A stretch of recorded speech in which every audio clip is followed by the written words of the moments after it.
Rock Hall, and that was part of the person that came here in 1904. In 1902, it had Mr. Mr. Henry was sent here by the king, and Mr. Fishlock was a much more, that's what I understand, efficient botanist than him, so the governor sent Mr. Fishlock 2 years after him. So he came in 1902 and Mr. Fishlock came in 1904. So on the left here, that building, I mean, we blocked part of it, but when we go to see the part of it, you will see it. That's like a historical site. They use it as a medical clinic. It was a clinic. Before the clinic, yeah, it was a clinic, and then Mr. Winter came and he was living here as an agriculture officer. When he moved, they moved the entire station to Party to Bay where it is right now, and then it was destroyed by a fire. And after that, then Mr.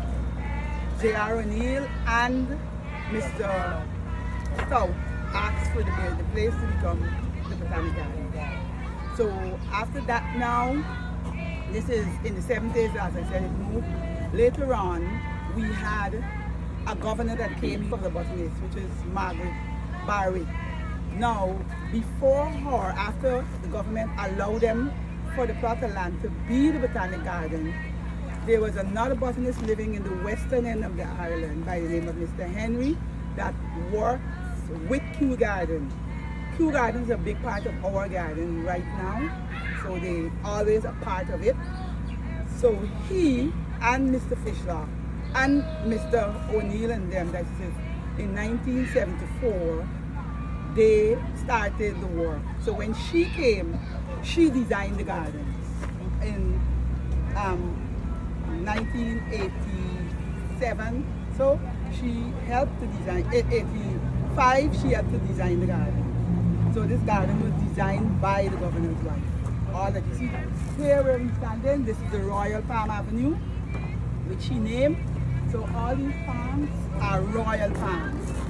We had 18 of them, and as nature would have it, in 2017, we lost almost half. Only 4 remain, 14, so 1, 2, 3, 4.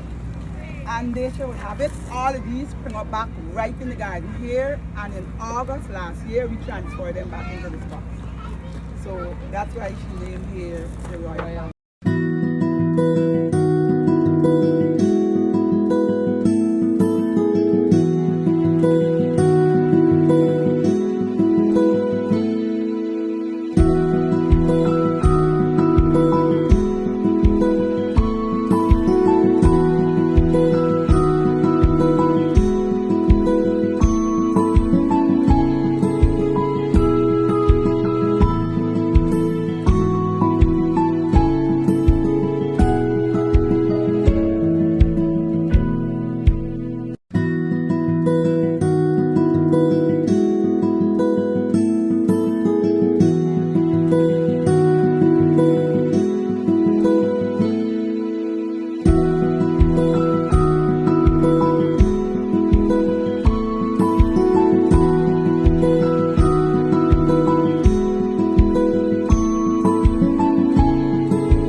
another thing. We have to be very careful what is.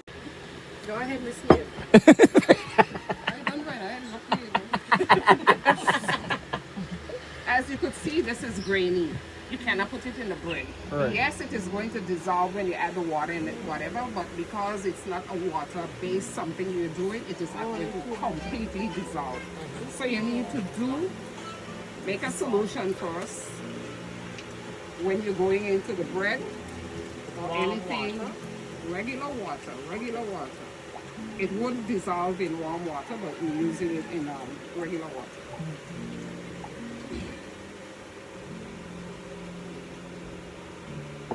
Okay? You can pass this around and you can taste how strong it is. No.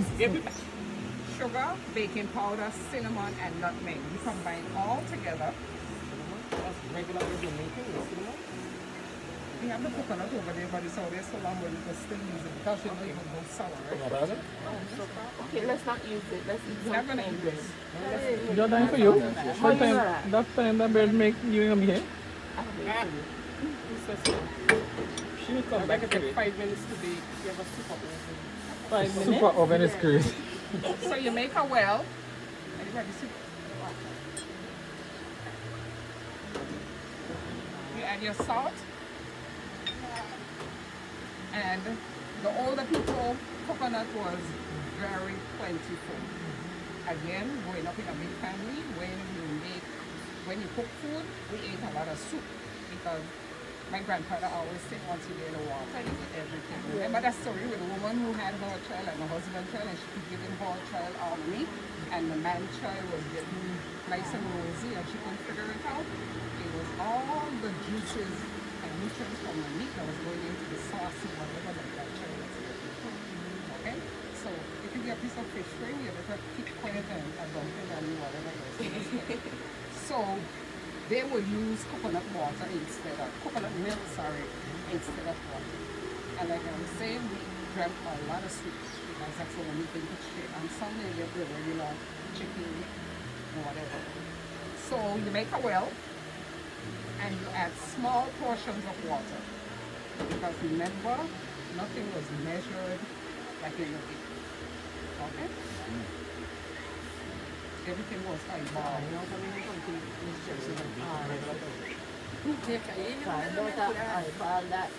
So you basically, whatever you have wet, you're trying to get it all together to form a ball. Okay? And you repeat the same.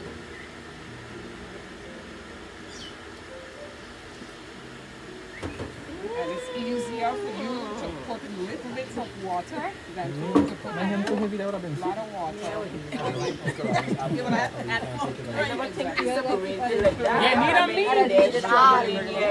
it all together. That's Like, very better be strict. harder to me. According to my mother, that's Pardon me?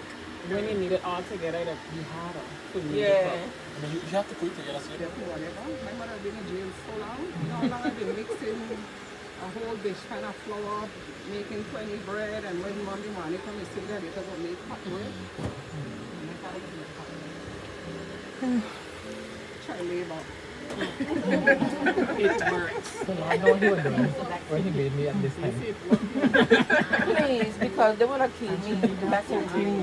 I'm not doing any of that stuff. Yes, that's another thing. You're supposed to get the dough not to be sticking to your hand. And if you notice, I kept one hand clean. One. So you don't just put both hands in there. You need to get this, you need to get that. You have one hand clean, and I'm not doing that. that's it. Just kill me now. Can you imagine me picking coffee? I'm disobedient. You mix it all. 700 times. You let it sit for a few minutes, and the old people used to say you put it to sweat because, and it's, we would say rest, or if you read a recipe, it would tell you to rest, but as they say sweat, heat is being generated under there. So if you mix it too soft, when you cover it, it's going to get soft. So if you mix it in a consistency where it just leaves your hand, it's going to get soft, but not as soft as if you put too much water in a couple of minutes, 10 minutes or so. You divide it in two. You make 2 balls. You roll it. If you find it's too soft, you just dust it lightly with some flour and you roll it and you put it in the oven 350, 375. 10, 15 minutes and you're done. Give me that I can hand, go with that today for my gloves and dinner. Not for dinner. Yeah. Not just in your hand, so? My My hand was